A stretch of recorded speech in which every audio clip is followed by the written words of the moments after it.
What's up, Tan and J Man Show Nation? It is Monday night. It is October 6th, 2025. Happy October.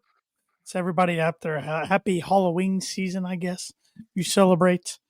I I'm wish it Tanner felt Lee. like October. We're getting there. We're getting Yeah. there. It looks like maybe starting Wednesday, at least here in Indiana. It looks like Wednesday it's going to get in the 60s. Feel kind of fallish. Yeah. But yeah, no, the weather in West Lafayette on Saturday for the Purdue Illinois game was 87 degrees. It's That's like too still dang hot. 90. Yeah. Yep. I'd be complaining about that if it was like game one, like Labor Day, if it was 87, let alone October 4th or whatever it was. I legit got sunburn on my face a little bit. Like, what are we doing? What are we doing? And they say global warming is not real, but that's a rabbit hole for another day, whole another podcast there. So, but how we doing, J Man? I'm doing all right. How are you doing, T-Dog? Doing good after yesterday. Yeah, they Broncos kind of saved the weekend for you a little bit. They absolutely did. It was funny. We Stephanie and I were watching the game, and it was. I don't even remember when the score was. It might have been Broncos were only down a touchdown. I feel like it was when they were down 17-3, and she's like, "Sports just aren't even enjoyable." I'm like, "No, they really haven't been lately." And then all my negative thoughts kind of went away pretty quick. It's incredible how just a decent stretch of sports can change your entire mood. It's pretty sad, isn't it? But it really is. It really is. Yeah. Here we Here are. But that's what we get, I guess, for being big sport fans. So yeah, could have been into like cars and stuff. They never hurt you. Could have been into something that just wasn't sports. And there are some days I wish that was to be the case, but I can't quit them. I can't. No, I can't do it. No, it's ingrained in us. It's in our blood. Yeah, that's not happening. We can just blame our fathers. Yeah, because they're both sports nuts. So we got it honestly. Yeah, my mom texted me the other day. She's like, I just think it's so great that you decided to follow all of Dad's teams. And I said, I wish he would have picked better teams. Yep. But he didn't. So that's why I'm miserable most of the time. So thanks, Dad. There's been many times in the past I asked my dad, like, why couldn't you went to Florida? Or, yeah. I was trying to think of teams who are good in both basketball and football, but that's hard to come by anymore. Yeah. I mean, honestly, and I don't like saying this, but right now the best team of both sports combined, Alabama's been pretty good in basketball, even though I don't think they're going to be great this year. I was going to say Michigan lately, but Michigan had some bad years past couple years basketball wise. That's true.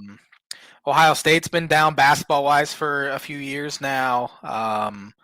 Georgia's never real good at basketball.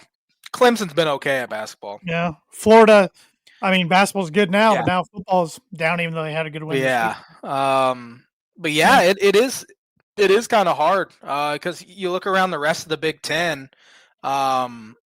Indiana's been good at football here the past 2 years, but they kind of aren't very good at basketball. Purdue's basketball definitely the past 2 years. Illinois is usually just basketball, though they've been bad at both. Seems like for the better part of football was good last year, and football's good again this year. Yeah, and basketball's been good for about 6 years now, which is nice. But yeah, no like national title contenders for both. It doesn't seem like anymore. Wisconsin for a while.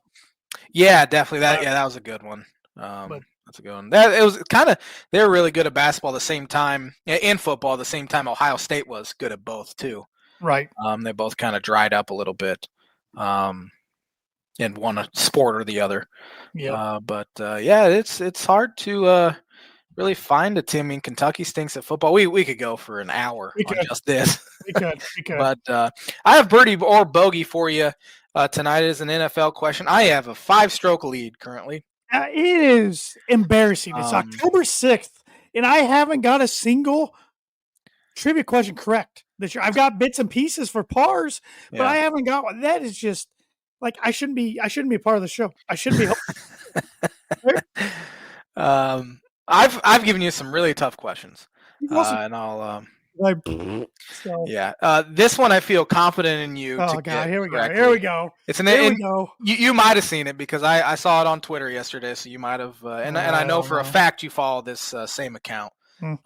But Josh Allen became, or he's not became, he is tied for the most games with at least one passing touchdown and a rushing touchdown in the same game with 45 of them. Who is he tied with? This is all time. All 45. time. Yep. Okay. 45 games with a passing touchdown and a rushing touchdown in the same game. I didn't Tied see this. with I one have other some names quarterback. come to my mind, but I'm not confident. So we'll see I though. figured you would have seen this because I No, saw I it. didn't. I didn't. But Birdie or Bogey is brought to you by Arlington Public House for good cuisine cocktails located 703 Main Street in Rochester, Indiana. Go check them out. Yeah, they didn't have a. Well, yes, they did. I'm an idiot. I was going to say they didn't have a weekend special, and right here it says weekend special. They had the smoked prime rib Ooh, I've had that weekend before. special, Very good. and I was watching the video. That's why I was confused. But they are also hiring and looking to hire a part-time server. So if you're out there and have some serving experience, or even if you don't have server experience, go in, apply, right to Dreddy's Place, and that's Dreddy's Place, I should say, not Arlington Public House, but they're owned by the same people. So I'll be honest with you. I don't think either of us would be very good servers. I'd be horrendous. Yeah. Absolutely awful. I have so much respect for the servers that can don't even have to write it down. Yeah, that's impressive. And the ones who can get the orders correct, the ones who can, for one, I'd just be spilling things all over the place. Yeah, me too. Be bumping into people, spilling. Oh, it'd be awful. Yeah, I'd be all over. I'd be fired within the first hour. There's no doubt. Yeah, it for whatever reason, it feels like the people that don't like write it down, those are the ones that never get it wrong. Yet the people who sometimes write it down, it comes out and the food comes out bad. So yeah. But no, I'd be terrible at it, and I'm very glad I'm not in the restaurant. Yeah. There's not many things in the restaurant industry I'd probably be good at. No, I do like to cook, but not with time constraints on me. And a party of 10.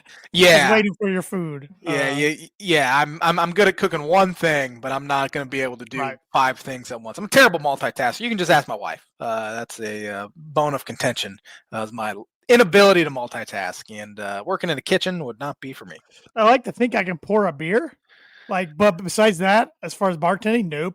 No, I couldn't make you a good mixed cocktail right off the top of my head. No, it'd be either really strong or there'd be zero alcohol. Yeah, exactly. No doubt. No doubt. So, yeah. But like I said, Dreddy's Place / Arlington Public House, looking for a part-time server. So if you're interested, go in right there on Main Street and apply. And good luck. So I thought we'd start off with some baseball talk. I mean, it's going to be a football-heavy program, of course, with Week 5, closing the books on Week 5 tonight, Monday Night Football with the Chiefs and the Jaguars, and 6 weeks down already in college football. Some teams are half over. All right, I mean, Illinois played 6 games already. They're halfway through the regular season anyway. So yeah, crazy. But no, yeah, the division series is happening.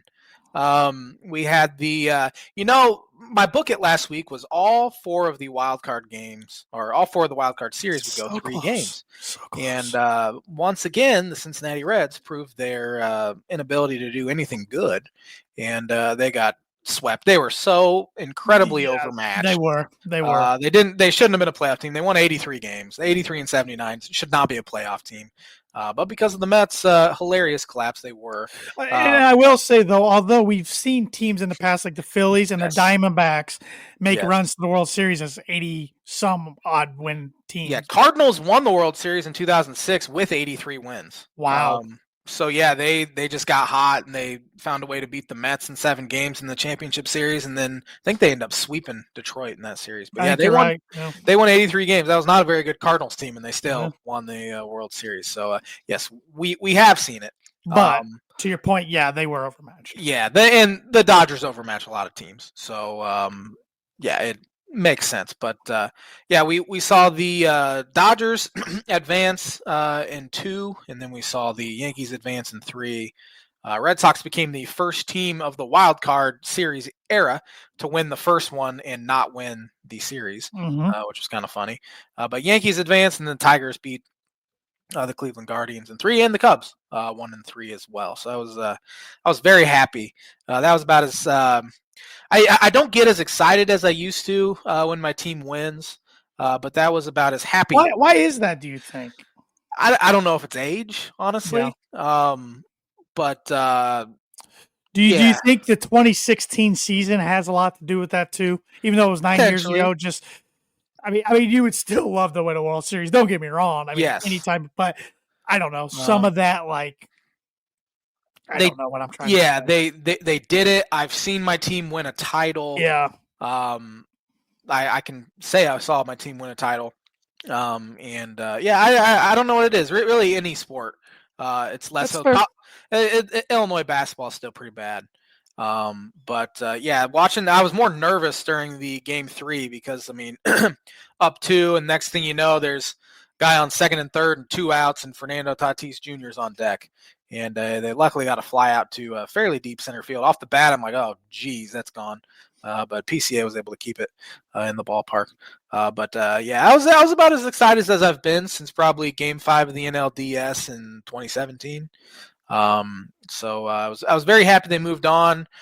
They celebrated and looked like a team that was hungover on Saturday, where Michael Busch hits a leadoff homer. That I was showing emotion then. I was almost running around my basement. I was so pumped.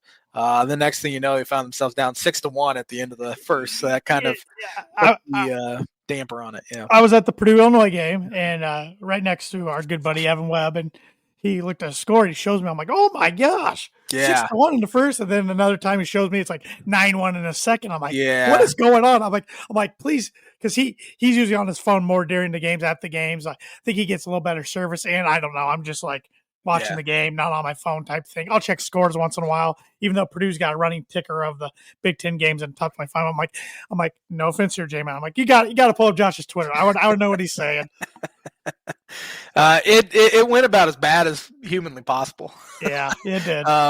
For one though, coming into the game, they announced Matthew Boyd as a starter, and every single Cubs fan's like, "What?" he pitched game 1. He only threw 50-something pitches. He'd been terrible in the second half.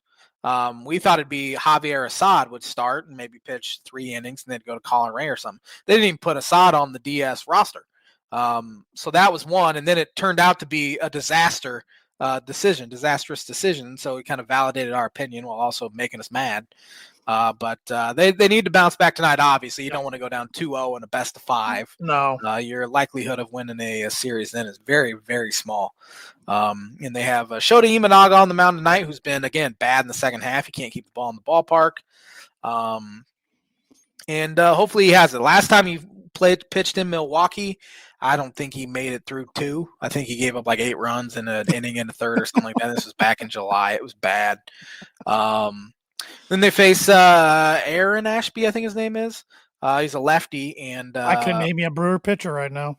Freddie Peralta is probably going to finish second in the Cy Young, I'd say. I've heard the name there, yeah. Second or third in the Cy Young. And Cubs can't hit him either, which makes it even worse. And he shut him down pretty good on Saturday. But he's a lefty. I think he's going to be an opener, so he'll pitch 2 innings. And a decision was made by Craig Counsell to start 40-year-old Justin Turner at first base tonight. Not only start him, he's leading them off, which Turner hasn't hit in the top 6 since, I would say, trying some interesting things, it sounds like, for some reason. Now I understand why he did it. So Turner's been kind of their guy that's been playing against lefties. He's terrible against right-handed pitching and left-handed pitching. So I don't know how he continues to make the roster. But they're leading him off because Ashby's only going to go, 2 innings. So then they're going to insert Michael Busch once probably the second time through the order there. Busch will be in. So it makes sense. But then at the same time, you're losing a right-handed hitter to pinch hit. So I don't really understand it. And I don't really like it because Michael Busch has been their best hitter probably since the beginning of September. And he's been hitting lefties pretty well here recently, and I wish they would just let him start. I don't get it. But anyway, must win tonight. Then they go to Wrigley on Wednesday, where that place will be absolutely rocking. Especially Is that a night game? It is a 4:00 Central Time game, All right. which are not my favorite. I prefer the 8:00 Central Time, which is the latest Cubs have had a first pitch in probably years. Besides being on the West Coast, but I'm okay with that because I can at least watch it more of it. Yeah. I'll be able to watch majority of it on Wednesday just because Yeah. I'll probably get home at like 4:15 or 4:20, so I might miss the first inning. And you can listen to Pat Hughes on your way home. Which I much prefer that than the national guys anyway on TV. So all the national guys in all sports stink anymore. Yeah, I wish it would be great if YouTube TV came up with a thing where you can listen to your local guy, like radio guy, and have it synced up with the. Because I know when Apple TV does their like Friday games, you can have like the radio broadcast for your team, which is perfect. Yes, that would be great. Which would be great. But yeah, it's a big week. I mean, I keep saying each game is the biggest game in 8 years for the Cubs. Is what I keep saying. Sure.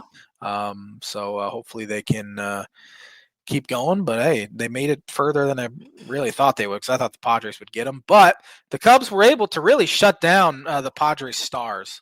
They held Fernando Tatis Jr. and Manny Machado 2 for 22 in this series last weekend. So they're going to be. Their defense was really good from what I saw. So.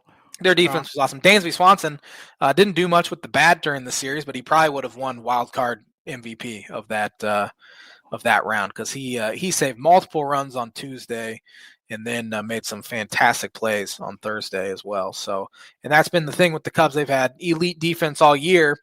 Nico Horner might win the Platinum Glove this year as best defender in the sport, and he made an error on Saturday that ended up costing the Cubs 4 runs, which was just weird because Nico, I think he only had 2 or 3 errors on the season. And he's been one of the best defenders in all sport, regardless of position. And so that's when I kind of knew, like, okay. Coming into the game, Matthew Boyd against Freddie Peralta, I was fearing they were going to lose that one anyway. So it didn't really do much, besides it was just embarrassing that they got beat. I think you'd rather lose that way, though, if you're going to lose, than lose on a heartbreaking walk-off hit or home run. Definitely. I'd much rather lose. Rip the Band-Aid off right away. Yeah. I'd much rather lose after giving up 9 runs in the first 2 innings than blow a late lead. Maybe they'll come out pissed off tonight and focused. They need to. So hopefully, which it's kind of a weird schedule. You play 1, you're off 1, then you're off again, then you play 2, then you're off. So it's kind of a clunky schedule. I get why they did it, because the NFL yesterday, but and they wanted to stagger probably the ALCS or the ALDS and the NLDS, which is why the AL played both Saturday and Sunday. But those series are interesting. The Blue Jays have blown out the Yankees. Well, Yankees look terrible. They do, and their pitching is this real strength, especially starting pitching. But Max Fried got lit up yesterday. Yeah, I think they're toast. Again, going down 2-0 is always difficult. Yeah. But, you get 2 home games. You get Carlos Rodon, and you get Cam Schlitter, who's been awesome. He was great. Down. Game 3. Game 3 against the Red Sox. 12 Ks. 12 strikeouts. Yeah, and he's a rookie. Yeah. He didn't come up till like post All-Star break. So you win those 2, and then the all the pressure's on Toronto. On Toronto, and then Tigers and Mariners are tied at 1. Where the Tigers won an extra inning game on Saturday, and then Mariners bounced back. So, and then the Dodgers are up 1-0, and I think they're playing right now. Actually, I don't know. I think they're playing right now, or at least they're about to kick off or throw the first pitch. But it's a baseball fun time. It's bottom 3, 0-0. Yep. So, I forgot how intense. I know how intense postseason baseball is, but when your team's in it, it's even, more so intense. Yep. It was almost kind of refreshing to see the Cubs get blown out, as you said, on Saturday, and it was over early instead of being on the edge of your seat the whole time. So I was able to kind of watch the Illinois Purdue game more on my laptop because the Cubs got down so big. Yeah. Yeah. Yep. It's October baseball special. It is. It is. For sure. So, you want to get educated? I do. I actually have it pulled up if you want me to do it tonight. All right, sure. I probably need to educate more than you. So, on this day in 1882, the first World Series baseball ball game was played. The Cincinnati Reds stomped Cincinnati. On this day in 1911, Boston Rustlers future Baseball Hall of Fame pitcher Cy Young's MLB farewell appearance. He's on this thing all the time. Where he, it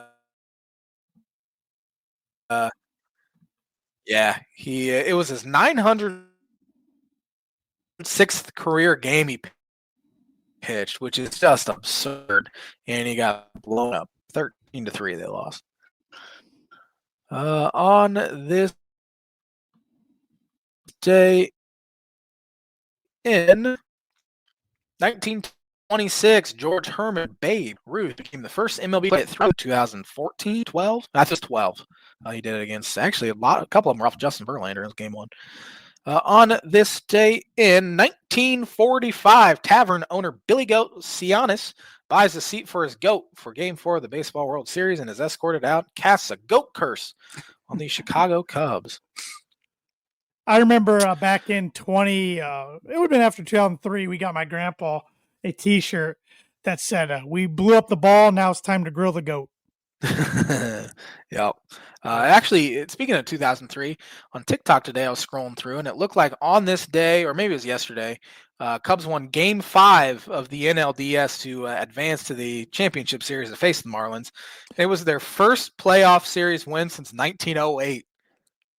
2003. Oh my gosh! Did they beat the Braves?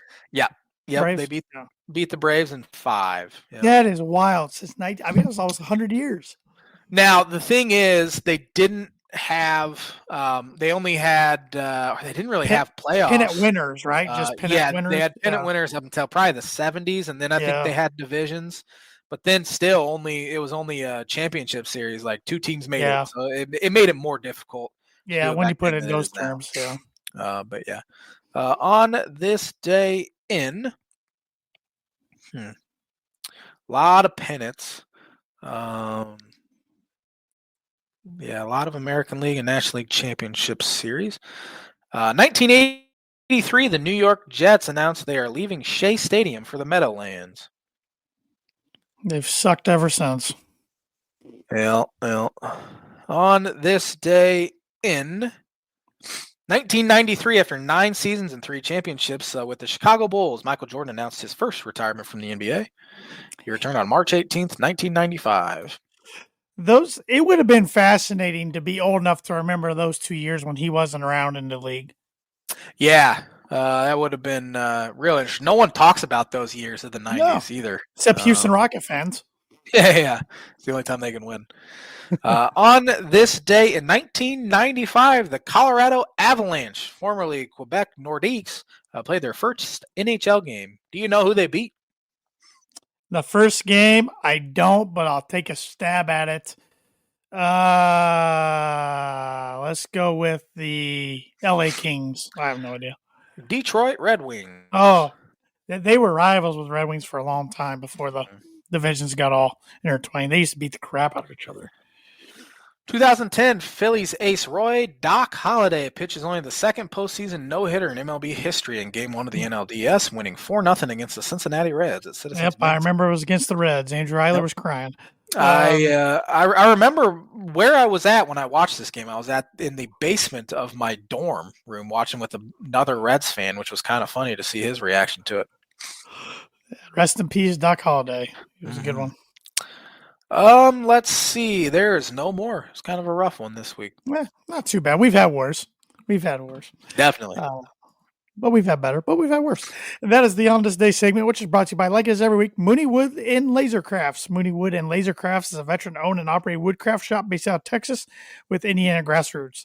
They provide 100% hand-cut custom designs that fit your needs, and their pieces are a great addition to any home, office, man cave, or kitchen, now with tumblers. Or your car. Take the tumblers with you in the car. You can see some of the recently completed projects by visiting them at Mooney Wood Laser Crafts on Instagram and on Facebook. And if you let them know the Tan Jamin Show sent you, you get 15% off your first order. And hopefully I can pull this up on my phone and everybody watching on Facebook and YouTube and the IC Sports Network can see this.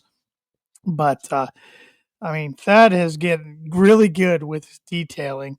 Here's some wooden signs here. It's the Alpha Aura Farmers, 507th CTS there. Hopefully everybody can Ooh, see that's that. neat.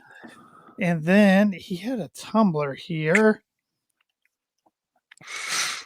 This is actually a video. I mean, he's getting really detailed with some of his designs more. I wish I had skills of some sort. So he does a lot of military based stuff. He's in the military, but he can make it with whatever you want. And he said, I said, wow, great detail. He said, there's an Easter egg in the aura for the area where our Rangers are, New Mexico, 1950s. And then he said, E.T. was drunk and hit that mountain. So pretty cool. Pretty cool. So get a hold of Thad, and he'll hook you up with a piece of woodworking or a tumbler or patches for a hat, stickers. Mm-hmm. He just keeps growing. So go check him out on his website too, mooneywoodandlasercraft.com. Want to talk some college football? Let's do it. I feel like we should start off with college football. Last week we did NFL and didn't give college football too much time. And I feel like there's a lot of takeaways from week 6 around the country and in the Big Ten. Yeah. I think the biggest takeaway is Penn State. My goodness. Going on the road to they're the worst. I would still say they're the worst Power 4 team in UCLA right now. And Penn State usually has an incredible defense, and they're supposed to have a really good defensive. They gave up 42 points to a first-time ever play caller, Jerry Neuheisel, and lost. And I think that's it for James. I think they'll play out the season. If they win out, maybe he'll stick around. But I think that's got to be it, right? Because he can't win the big one, and that's been the thing. But now, after almost winning a big one, he now loses to the worst team in the Power 4. UCLA's interim coach is now tied with James Franklin for most home wins over a top 10 opponent. That's pathetic. Yeah. I think the only way he saves his job is they win out, go 10-2, can get into the playoffs somehow. Maybe that's salvage. But then, even then, maybe he has to win one game, which they did last year. They beat SMU at home, but then they lost to Notre Dame. But yeah, I think it's time for a split for both. I mean, he's a good enough coach; he'll get it. He'll get a job pretty quickly. Yeah. But he did what he needed to do after Bill O'Brien left Penn State really quickly. He dug Penn State out of the ground of embarrassment, brought them back to relevancy. But he can't get over the hump, and it's just not going to. It's not going. If he can't do it with this team, it's not going to happen. Yeah, it seems like he's never won a whiteout game for one, which is always the big one. He did get to the playoff, but just can't. He can't beat Ohio State. Can't beat Michigan when they're good. Can't beat Oregon now, even though they just started. We'll see if he can beat Indiana. We'll see if he can beat Indiana. It's getting late for him there. Yep. There was another coach somebody compared him to, and I really liked that they kind of, brought the program up to relevancy and then couldn't get him to the next step. So I had to go. I don't remember who it was. I wish I could remember it. I saw a tweet, but that was a big takeaway. Another big national takeaway, not particularly Big Ten, of course, but Texas losing at Florida. Yeah. So now your teams who started the year ranked number 1 and 2 in Texas and Penn State, and were ranked respectively 7 and 9 coming in this week, are out of the top 25. As they should be. As they should. I'm glad they weren't ranked this week, but Arch Manning does not look it yet. He's got some time, but time. I know Texas fans were all over Quinn Ewers last year saying put in Arch. Well, you see how that's working out for you this year. Yep. It's been ugly to start. I mean, I don't even think they played all that great against teams like San Jose State or whoever they play. I know they blew out a team here and where Arch walked over a guy, and the aura of Arch Manning, even though he lit up a bad team. It's been bad down there. Yeah, it really has. Washington, impressive come from behind victory over Maryland. I thought they were dead in the water, down 21. Yeah. Came back and won that Yeah, one. they were down late too, like Mhm. end of third quarter, and that's a bad loss for Maryland because that could have been one of those like, Yeah. hey, we're actually pretty good, but you blow that Yep. one. Now Yeah, people, you get out to 5-0, people start raising people's eyebrows. I think they would have probably been ranked this week I too, think so maybe too. 24th, 25th, but I think nope. so too. I can't think of anything other real newsworthy. Of course, Illinois beat Purdue by 16. Luke Altmaier, he'll be playing on Sundays next He's year. good. Yeah, Or he might not be playing, but he's gonna be on the roster. I mean, he yeah, might be a yeah. backup, but he's gonna be on the roster. Yeah, he's pretty solid. Illinois' defense is trash. They have the third worst yardage per game given up in the Big Ten, behind only or ahead of only Purdue and Right. UCLA. And they got gashed pretty good, and they were lucky they got up. I mean, Purdue really couldn't get a stop either. No, Um, Purdue's defensive backs were god awful yeah, Saturday. that might be Barry Odom's top wish list in the portal is Yeah, some secondary. yeah, they were missing their number one corner, but I mean, he's not going to make up for all those explosive plays. Yeah. Um, Yeah, Purdue just shot themselves in the foot too many Mhm. times too. Every time it looked like they were getting some momentum. I mean, they're up 7-3. They're driving to at least get up 10-3, if not 14-3. Michael Jackson fumbles. Later Yeah. in the game, they get a first stop, and it seemed like forever, making Illinois punt. This was in third quarter, late in third quarter.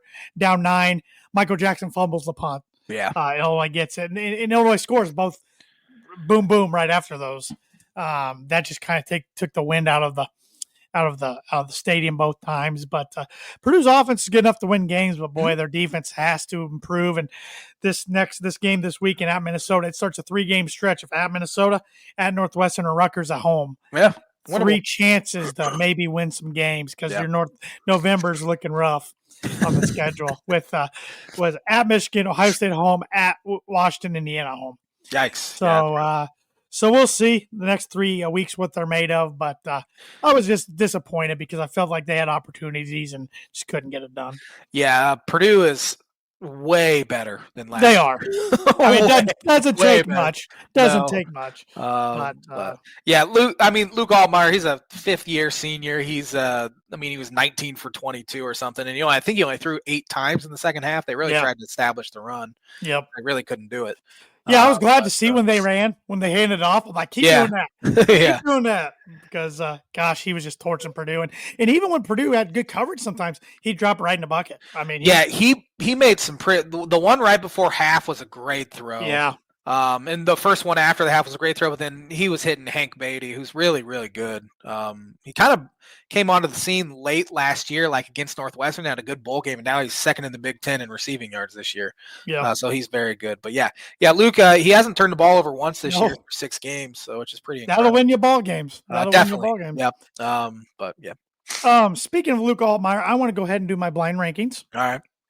I actually came up with 6, but I have to cut one out here. Illinois quarterbacks. Oh boy. In our lifetime since you've been watching. Yeah. And you got to rank them. You can rank them however you want. Your favorite, which one you'd want to start a game if it was a must win. I don't care. I don't care how you do it, but you can list them, then say what criteria you went off with. But we will start with the quarterback from 2011 through 14, Riley O'Toole. He led him to a bowl game once. I think Shieldhouse was hurt. Or maybe I don't know if Shieldhouse was there then. I think it was the next year. They started terrible and then won a few games at the end of the year, and it actually saved Beckman's job. He stunk though. They've had such bad quarterbacks since Shieldhouse left until they picked up Tommy DeVito. Their quarterback play was the worst I'd ever seen in football. I'm gonna put O'Toole. There's got to be worse guys on the list. I'm gonna put him 4. 4, okay. Yep. Well, you spoke about this guy a couple times just now, Nathan Shieldhouse. He was quarterback from 2010 through 13. I'm putting him 2. He was pretty solid. He was on some bad teams though, but he was one of their consistently good performers. Which you'd think the team would be better if the quarterback's good, but those defenses were abhorrently bad. Wes Lunt from 2014 through 16. Wish I could put him 12th. He came in with a lot of problems. I mean, he was a high-ranked 4-star guy that went to Oklahoma State. Yep. Then he transferred. He was supposedly an Illinois basketball junkie, and that was a big reason why he transferred to Illinois. He was a statue back there. His offensive line was terrible, but he couldn't make any plays out of the pocket. He was bad. I'm gonna put him. There's got to be somebody worse than him and Riley O'Toole. I'm gonna put him 3. Okay, Brandon Peters, 2019 through 21. Oh, man, I wish I could put him 12 too. I couldn't stand him. He did lead him to a bowl game, but he was bad too. But man, there's got to be a bad quarterback on this. Luke Altmaier is the best quarterback they've had since Jeff George, and I'm going to stick with that one. So I assume he's not on the list, but I'm not putting Peters once. I'm going to put Peters 5. Well, the last guy, Juice Williams, 2006 through 09. I saved you. I'm okay with that because I was thinking you were going to say Jeff George Jr. and he was the other one I had down, but I decided to be nice, was Isaiah Williams, who's a wide receiver actually. He was on the quarterback list. There was like 35. So he started as a quarterback and then he actually led the Big Ten in receptions his junior and senior year, which was just 2 years ago. That's right. And he's playing for the Jets. It said 19 and 20 was the years he was quarterback, so that's why I put him on. Yeah, it was a bad team, and he ran it. Like, I think he completed like 30% of his passes, but he ran it a bunch. And they switched him to wide receiver when Bielema got there, and he had over 1,000 yards, I think, his junior and senior year, and now he's with the Jets. Against the Dolphins last week, he fumbled once on a punt return. He fumbled once on a kickoff return, and then he called a fair catch on a punt at the 3-yard line.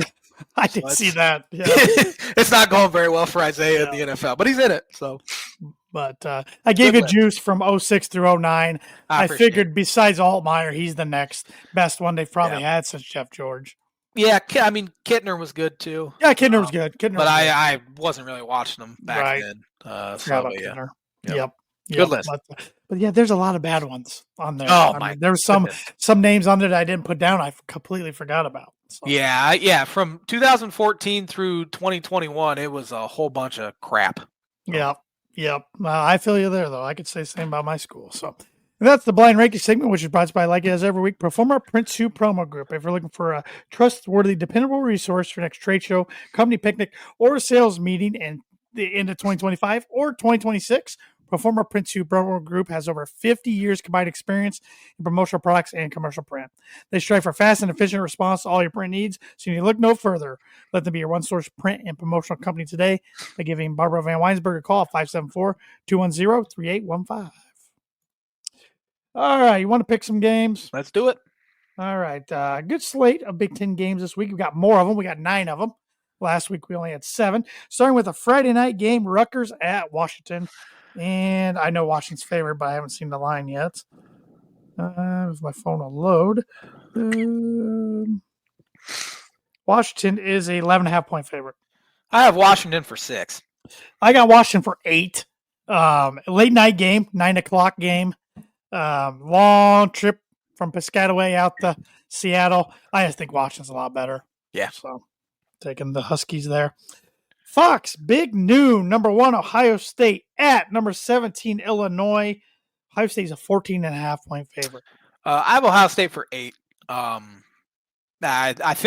don't know if it'll be as bad as the Indiana game, but I think it'll be close. I don't think Illinois' defense, for one, will be able to handle, which no defense can handle Jeremiah Smith or Carnell Tate and stuff like that. But Ohio State's defense is the best they've faced and probably will be the best defense they face all season. So maybe they can keep it close, but I think Ohio State pulls away at the end. Ohio State for 8. I got Ohio State for 6. I think Illinois keeps it a game in the first half, then Ohio State opens it up in the second half. It'll be closer. It'll be closer than Ohio State Minnesota was. Okay, it'll be rocking for sure. This is I would say this is the most anticipated regular season Illinois game in Champaign since I've been watching. I still wish it was a night game. I don't like trying to shove this Fox big noon down our throats. I thought for sure this would be the first time Illinois would ever get a host game day. I think that I thought this was a good opportunity to do that, but should have been. Yeah, Fox swooped in and gets priority. And Illinois Fox big noon a couple weeks ago against USC, they had an incredible turnout for the pregame show, so that probably factored into it. Well, game day is Big Ten this week, Indiana at Oregon. Which makes sense. Sure. 2 top 10 teams. I got Oregon for 7. I think they handle them pretty easily. I got Oregon for 3. I think they win, but every time I know pick against this IU team, they prove me to look like an idiot. So Yeah. I'm having some caution there. UCLA at Michigan State. Michigan State's only a 7.5-point favorite. It's on the road too.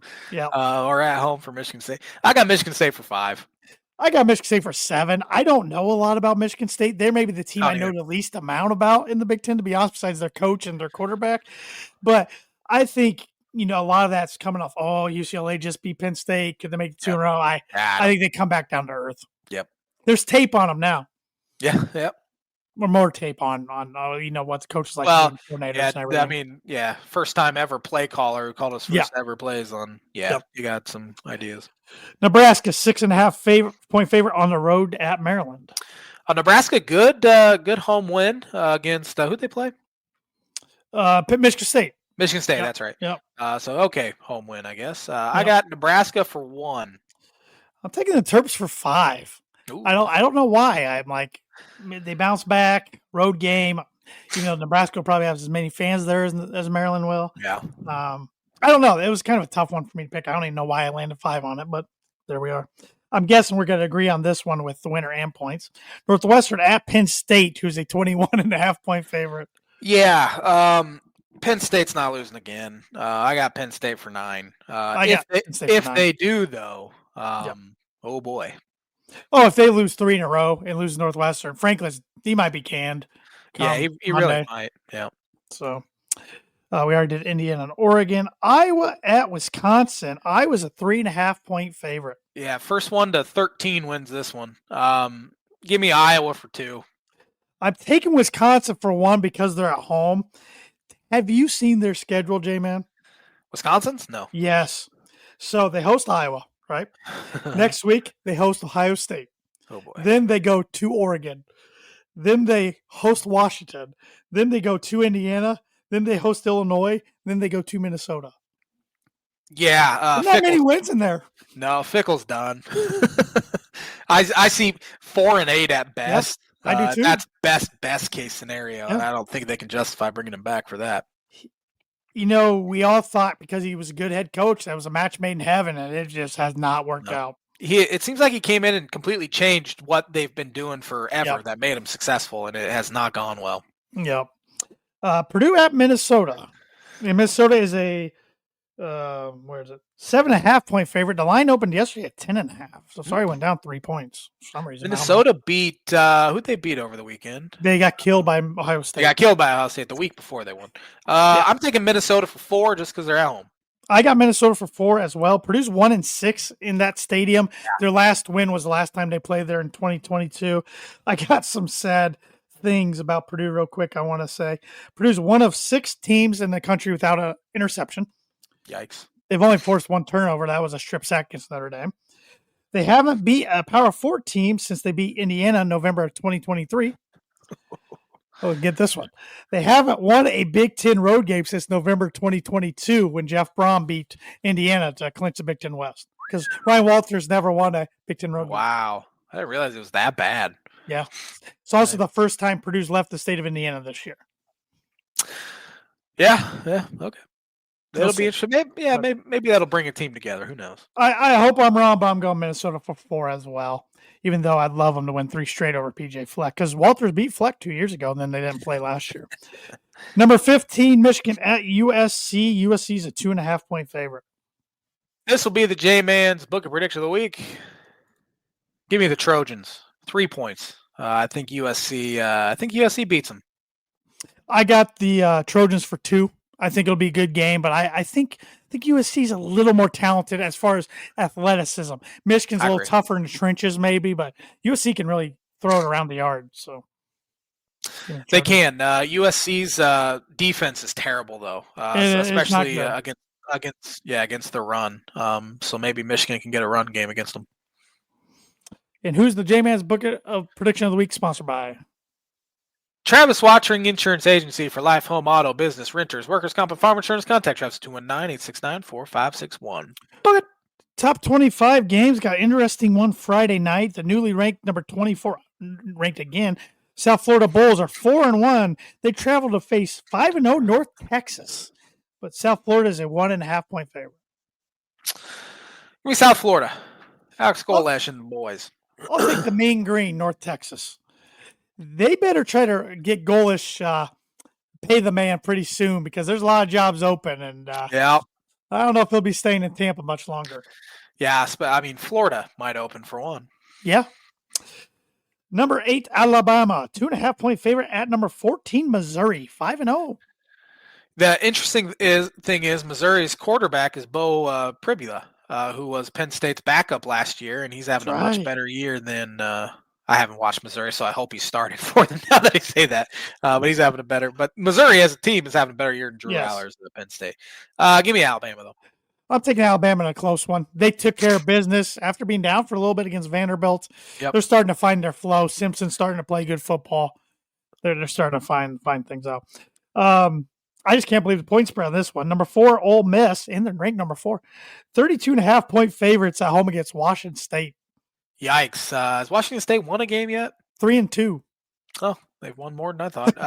Why are they? I wonder why they're playing. Give me Ole Miss, large. Yeah, Ole Miss is pretty good. Virginia Tech, 14.5-point underdogs. They are 2-4 at number 13, 5-0, Georgia Tech. Give me Georgia Tech. I like Georgia Tech as well. The Red River Rivalry, 5-0, number 6, Oklahoma plays 3-2, Texas. And Texas is a 2.5-point favorite. I don't get it. Nope. Maybe Texas will win, but give me Oklahoma. I mean, yeah. Yep. Venables is saving his job so far. Yep, I have Mateer and the boys getting a W, and Arch and the boys losing their third and officially eliminating them from playoff contention. Yep. So they can still make it with 2 losses. Yeah. So, number 22, Iowa State, who is 5-1. I'm hearing some NFL buzz amongst Matt Campbell yesterday. Matt Campbell and Dan Lanning are the 2 hot names they said to watch. Dan Lanning, yeah. They're at 2-4 Colorado. Iowa State is 2.5-point favorites. Iowa State coming off a rough loss to Cincinnati over the weekend. Cincinnati's a lot better than we both had them. I think we had them finishing in the bottom 3 or 4. Yeah, they're a red zone pick away from being undefeated. Yeah, they're 5-1. Give me Iowa State in that one. I take Iowa State as well. I give Deion Sanders a lot of grief on here, but hope the guy gets his health under control. Yeah. It's scary what's going on with him out there. So I wouldn't be shocked if this is his last season in Boulder, and he has to just retire from health reasons, to be honest. So, which would be really bad for that program because they'd lose all their momentum they have, even though they are already losing momentum. I was going to say, I think all their momentum left when Travis Hunter got taken in the first round this year. NC State, who is 4-2, travels number 16, Notre Dame. Notre Dame is a 21.5-point favorite. Notre Dame wins. They're kind of sluggish against Boise over bit. the weekend, but found a way to win. I think they cover that. Could this be a trap game with USC coming into South Bend next week?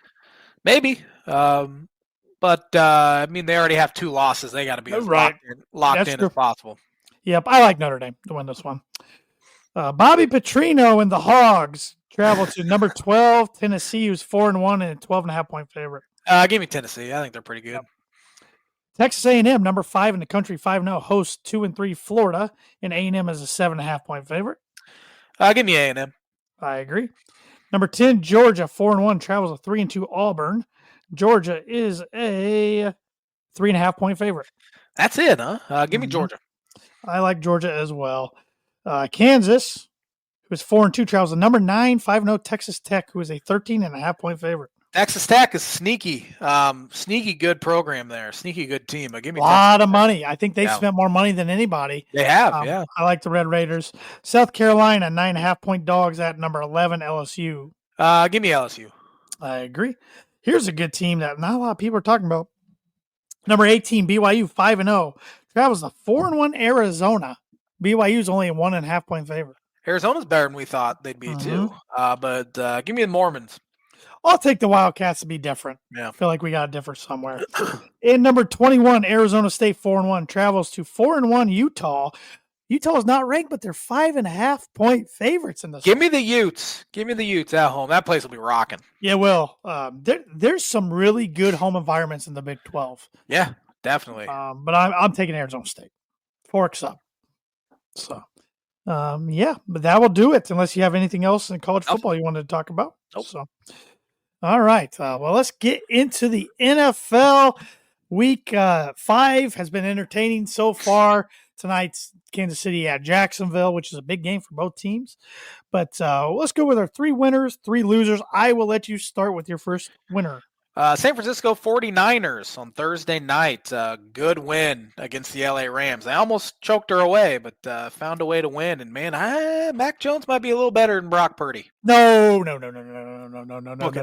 He's a good backup. He is. I've never believed in Brock at all. And he's tough. He's tough. Yeah. I mean, I thought when Max was, I'm like, oh my gosh, Martinez is going to have to come in this game. I didn't know he's in the NFL, to be honest. I didn't either. But Max hunted out. I mean, they were without like 7 starters and pulled it out, and bad loss for the Rams. That bad was, loss for the Rams. But his Niners team, they've only got 1 loss. So, and they kind of, nah. Jaguars about choked it away against them. I was going to say, and they choked that game away against the Jaguars, but no. My first winner, I got to be Homer here. Denver Broncos, going into the defending Super Bowl champs, getting a road win over them while being down 14, entering the fourth quarter. Yesterday, going into the fourth quarter, the Broncos all-time were 1 in 112 when entering the fourth quarter, down 14 or more points on the road. Wow. Now they're 2 in 112. It was Broncos also 2-10 since start of last year in 1-possession games going into yesterday. And the Eagles had won 20 of their last 21, including 12 straight at home. So, I mean, that Broncos offense was lifeless for 3 quarters, and something awoke in them in the fourth. They actually stuck to the game plan of running the ball to open up the pass. Defense just pinned their ears back after down 17-3, and it's amazing what happens when you start hitting on some plays and getting momentum, and came away with a big win. And now the next few games, you got the Jets in London, and then followed up Homestead with the Giants. So they could maybe take off here. But biggest win of the Sean Payton era and the Jan Bo Nix era so far. And this is kind of crazy to think, but I think it's the Broncos' best win since Super Bowl 50. 10 years. Interesting.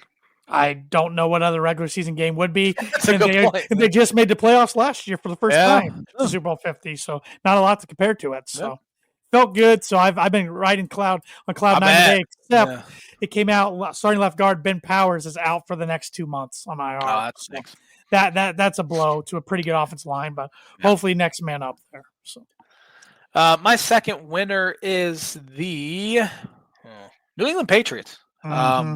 They're 3-2 now, and they've won 3 in a row. No, 3 of their last 4. And Drake May went punch for punch with Josh Allen there. He played well last night, and Mike Vrabel's changed the culture there already. I wish the Dolphins would have hired him. Stephon Diggs was awesome last night. He took it personally, and he was awesome. And the Bills, 11 penalties. 11 penalties will do that. That's unlike them for sure. Yep. My second winner, it's kind of piggybacking both my first winner and the winner you just mentioned. I'm going with second-year quarterbacks. Good weekend for not all second-year quarterbacks, but some. Bo Nix, Drake May, Jaden Daniels, I thought played pretty well against the Chargers. So, so the second-year quarterbacks, Michael Penix didn't play. Trying to think who else was part of that draft. But those were the ones I wanted to highlight. Caleb Williams didn't play either. No, didn't play. There's another one that went in the first round, and he's escaping me right now. So there were 6 of them. Oh, J.J. McCarthy. He didn't play. So the ones that played this weekend did pretty well. My last winner, Tampa Bay Buccaneers. They look like one of the better teams in the NFC so far. Good win on the road in Seattle. Baker would be my MVP if the season ended today. See that? Yeah. I thought Sam Darnold played pretty darn good too yesterday. Yeah, I did too. But he threw one bad pick at the end. So my last winner, sorry, J-Man, the Carolina Panthers, just for hanging in there down 17 and coming back and winning that game. They're an interesting team. I can't quite figure the Panthers out. They stink. But I haven't put them in the winner category all year, and I don't know if I will. So throwing them a bone. I'll start off with the losers, if you don't mind. The Arizona Cardinals. Definitely, yeah. What a choke job against the Tennessee Titans. I mean, they've lost by 3 straight games by field goals, but to teams that don't look very good. And, I mean, Cardinals start off 2-0, and I remember I was saying, maybe this team's sneaky good. Nah, they stink. Hold on to the ball when you're crossing the end zone, the goal line. Just For do it. goodness sake. It's not that hard. My first loser will be a team that I won't talk about the rest of the year unless they miraculously turn around, and that's the 1-4 Miami Dolphins. Um, Only 8 teams in history have started 1-4 and made the playoffs. I'm So surprised it's unless 8, to be honest. I know, unless they miraculously turn things around, I just will not talk about them. But this team's incapable of doing that because they're a bunch of gutless losers on that roster. Offensive line sucks. Their draft this year has been miserably bad. Kenneth Grant, first round pick, worst rated defensive tackle in the NFL according to PFF. Their second round pick, Jonah, whatever, something Hawaiian, something Samoan last name. I don't even know. Savi, something. Lowest rated guard in the NFL this year. Chris Greer has now been there 9 years with 0 playoff wins. It's the longest tenured GM in history to not win a playoff game. Mike McDaniel, good offensive coordinator. They got up 17-0. It was looking pretty good, and didn't score another point till 4 minutes left in the fourth quarter, and gave up a 200-yard rushing game to a backup running back for the Carolina Panthers for that. It's over. It's never been more over.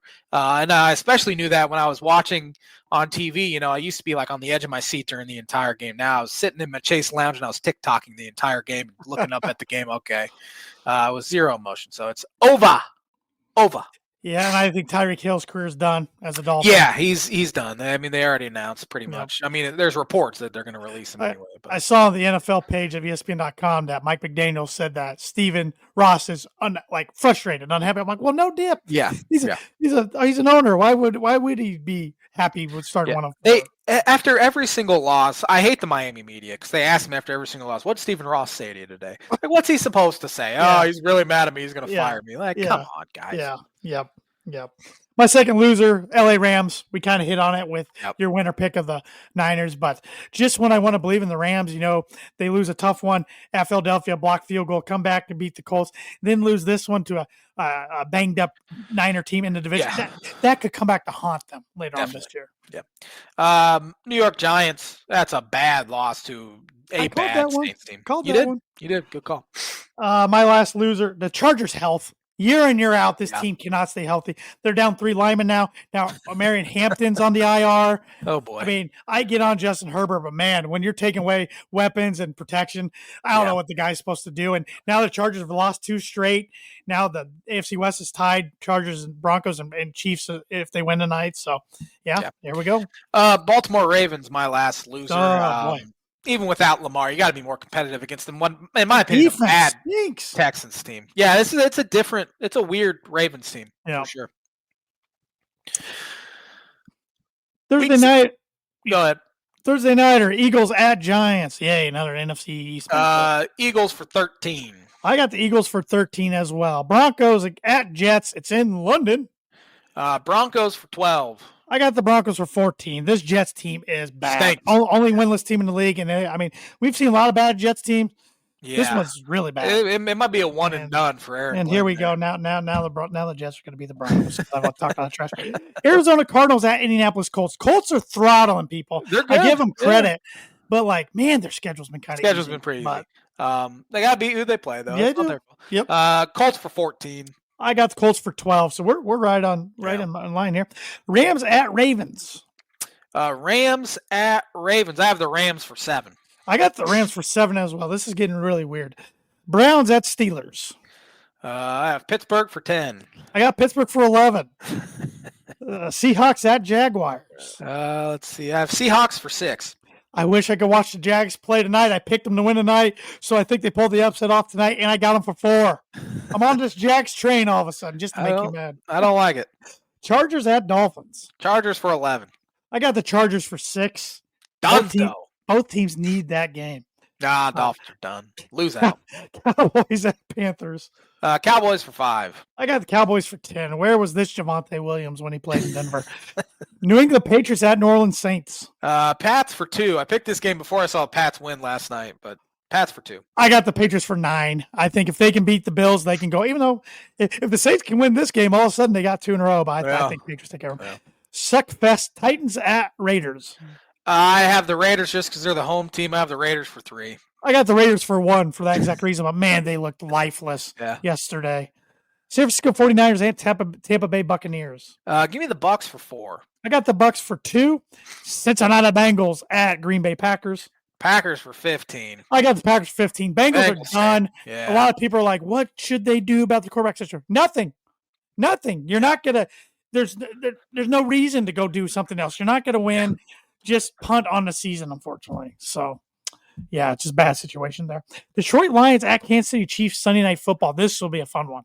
Give me the Chiefs for 1. I got the Chiefs for 3. I don't really like these back-to-back Monday night games. I don't either. Bills at Falcons. Bills for 8. I got the Bills for 8. Chicago Bears at Washington Commanders. Last time these two played, what a finish we saw. Yeah. Give me Washington for 9. I got the Commanders for 5, but not winning on a Hail Mary this time. Yeah. Birdie or bogey, Josh Allen is tied for the most games in NFL history with at least 1 passing touchdown and 1 rushing touchdown. Can you name the guy he's tied with? It's not this guy. I know it's not. I got 2 guys in my head. Another one I've exited out. But I'm scared I'm not going to say this guy, and then I'm going to be like, what an idiot. This is probably so wrong. Is it Lamar Jackson? You are wrong. Yeah. Who was the other person? Michael Vick. You were wrong on that one, too. One more guess? Randall Cunningham. I don't know. Cam Newton. Dude, that dude's career went downhill so fast after Super Bowl 50. I forget about him half the time. That makes a lot of sense. I hate this segment. Might have to get rid of it next year. Thanks for watching. Thanks for watching the Tan and J-Man Show. We'll be back at it next Monday with another episode. Have a fantastic week, everybody.